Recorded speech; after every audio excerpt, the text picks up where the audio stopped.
مولاي صل وسلم دائما ابدا على حبيبك خير الخلق كلهم. یہ لاوے کے پتھر ہیں اور جو نہیں.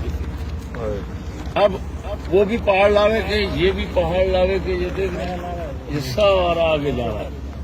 یہ درمیان میں جگہ سبز ہے، تو جو دو لاووں کے درمیان سبز جگہ ہوتی ہے اس کو بولتے ہیں روضۃ الخاف. حضرت حاطب بن ابی بلتعہ یہ بدری صاحب،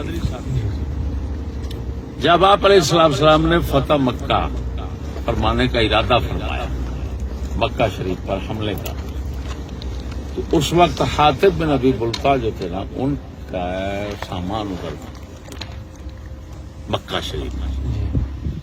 انہوں نے ایک خفیہ خط لکھا، یہ سنا پڑا ہوگا.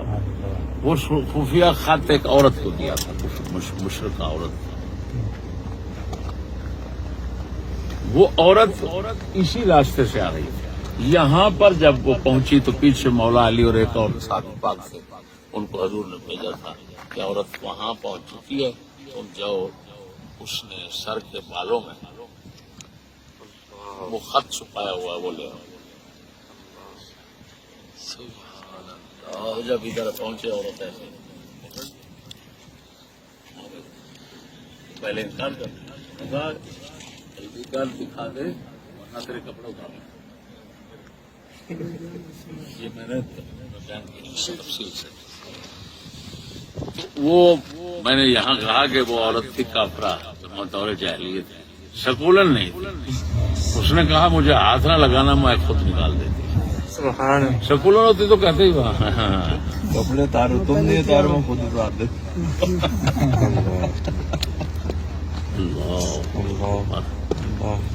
انہوں نے وہ خط لیا اور واپس چلے گئے.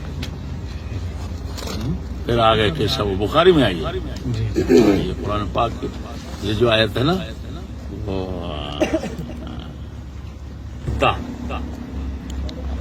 یہ قرآن پاک میں بالمودہ، کافروں سے دوستی تم کرتے ہو، ہاں جی وہ نہ کرو. وہ اس وقت یہ انہوں نے عرض کی تھی یا رسول اللہ میں نے میری کوئی ان کے ساتھ دوستی وغیرہ کچھ بھی نہیں ہے. ان سب کے کوئی نہ کوئی بندے وہاں تھے، میرا کوئی بندہ نہیں تھا جو میرے سامان کو بچاتا. تو میں اپنے مال کو بچانے کے لیے یہ کام میں نے کیا. اس لیے بتا دیا مجھے، بتا رہا تھا کہ حضور تم پر حملہ کر. یہ وہ جگہ ہے، اب سمجھ آ گئی، جہاں لوگ سب آتے ہیں، لیکن یہ فوائد جو ہیں نا یہ کسی